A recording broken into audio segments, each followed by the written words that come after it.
Hi, my name is Selena. I'm 18 years old.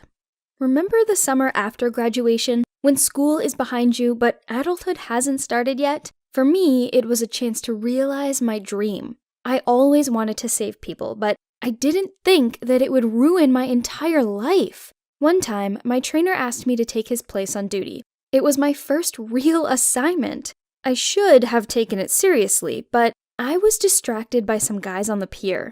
One of them had ripped abs and tattoos. A real bad boy. I was watching him. He started doing jumps into the water, but jumping from the pier was prohibited. I should have stopped him, but it was so cool. He was about to jump again. He did another backflip and disappeared into the water. I waited for him to surface, but it didn't happen.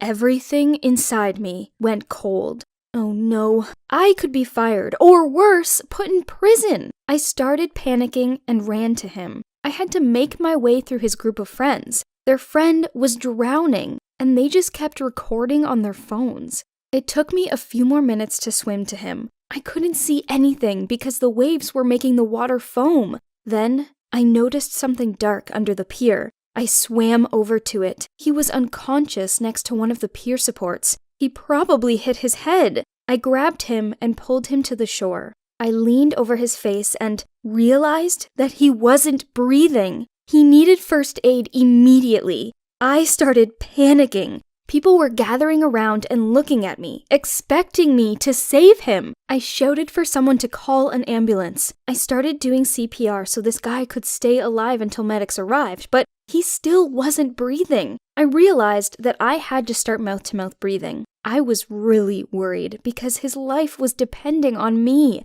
I begged him to take a breath. Suddenly, he started coughing and spit water out on me. It was disgusting. But I was so happy. He was alive. The guy opened his eyes and looked at me. I didn't know what else I could do for him. Fortunately, the ambulance arrived quickly. I sat on the pier for a long time and thought about that boy. I still had his blood on my swimsuit. Now that he was safe, I thought about how tender his lips were. I didn't know that I would regret not letting him drown.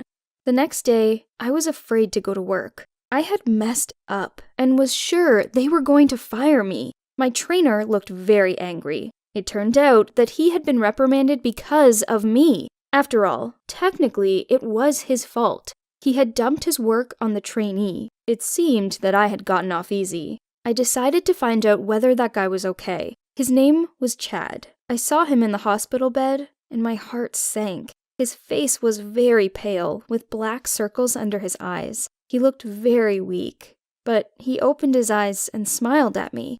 I was embarrassed and wanted to run away, but he asked me to come over to him. It was awkward for me, but I sat on the edge of the bed and took his hand. He thanked me for saving him, and I asked how he was feeling. We talked, and his gaze made me feel very uneasy. He had a look of doom in his eyes, but then it went away.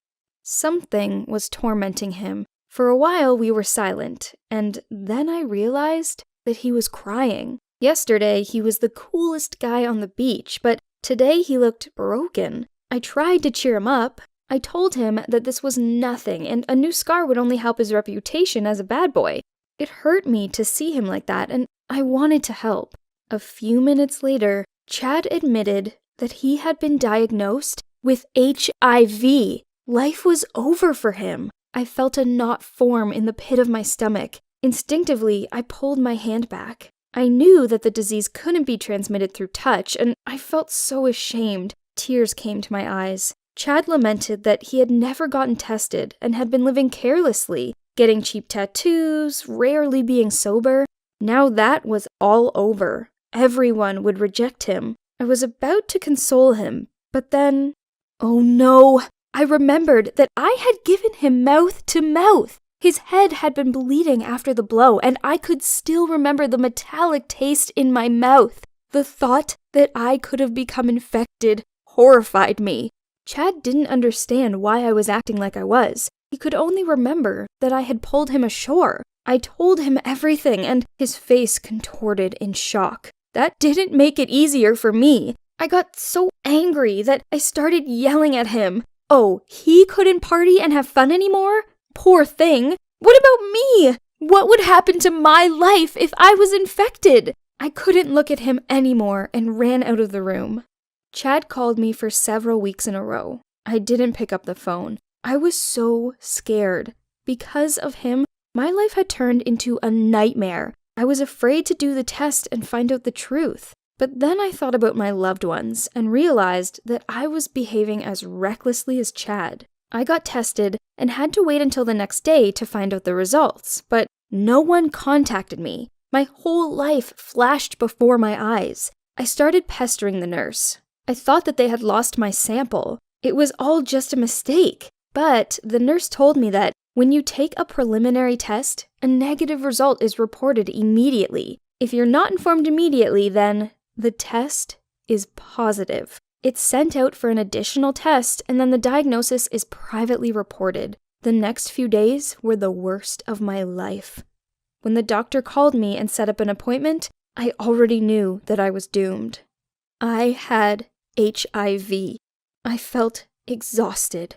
I was no longer scared or offended. I just didn't feel anything anymore. I looked at the photo again and again, realizing that my life was now divided into before and after. It felt like there was no after. I could only think about what I lost and cried nonstop. In addition to treatment, I was prescribed sessions with a psychologist. It didn't help. My depression got worse. I locked myself in, refused medicine, stopped eating. I thought it was the end for me, but Chad called me again. He asked to meet up, and I didn't really want to go, but I went. He had changed a lot. He had lost a lot of weight and looked exhausted. He told me that he hadn't been taking medicine either. He thought he deserved to suffer. After all, he had infected me. He asked if I could forgive him. That was the only thing he needed. I saw how tortured he was, and I started to cry. I thought about that cursed day. He had been so reckless on the pier. He knew that jumping wasn't allowed. If he had just cared more about his physical safety, then none of this would have happened. I didn't want to admit it, but I was the one who had allowed him to jump. I was so attracted to him that I had been fantasizing about saving him. When he started sinking, it was my chance. I wanted this. When Chad came up to me, I burst into tears and hugged him. He was stunned, but leaned into me. Suddenly, he kissed me. He asked for one thing, forgiveness. He wanted me to forgive him. I couldn't answer and just looked into his eyes. He started to cry. We had just kissed, and he was crying. Everything was mixed up. I started having a panic attack. I began to run away. Chad was too weak to keep up with me. He just watched me for a long time. After that, I decided to start therapy. It wasn't going to cure me, but it would allow me to live a full life. To be honest, deep down, I probably had forgiven Chad. I just hadn't told him. It tormented me. I decided to share my story on the internet to support those living with this disease. I felt that I was saving lives again, but there was one life I couldn't save. I've never told anyone about this before, but 2 days ago, I was woken up by a phone call. It was an unknown number. I picked it up. It was a policeman. He told me that my friend Chad had passed away. My breath caught, and I almost dropped the phone. My voice was trembling. I asked how it happened. Why was he calling me? I wasn't ready to hear the truth. The policeman said that he was reading Chad's farewell note. Then, the note was handed to me. Chad had written that the day on the pier was both the worst and the best in his life. He realized that he loved me and would never forgive himself for what he had done to me. He was very grateful that I had given him another 6 months of life when I pulled him out of the water, but he was tired of waiting for the inevitable and decided to take matters into his own hands. In the last line, he asked me for forgiveness. At that moment, I burst into tears. I felt infinitely miserable and remembered our kiss. It was a farewell kiss.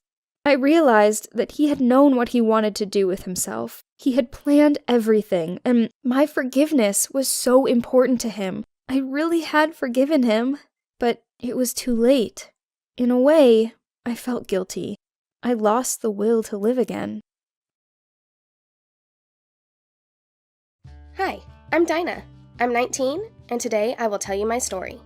It all started wonderfully. My friends, Jane, Pete, Jacob, and I went camping, as we often do. We always choose different places to camp. This time, we left the car in the parking lot at the campground and decided to go deep into the forest, away from people. After 3 hours of hiking, we came across a beautiful meadow near the river, and we set up camp. We were delighted with the place we had found. It seemed completely wild and secluded. We swam, sunbathed, sang songs, threw a ball around, and ate the most delicious food cooked over the fire. The next day, I was the first to wake up, and I decided to take a walk in the woods and collect firewood. I still remember the especially fresh and beautiful nature that morning. I even closed my eyes to enjoy it better, when suddenly my left leg fell into a small hole in the ground. At that moment, it was as if hundreds of needles struck me at once. I screamed, my vision blurred with pain, and I heard a horrid buzzing.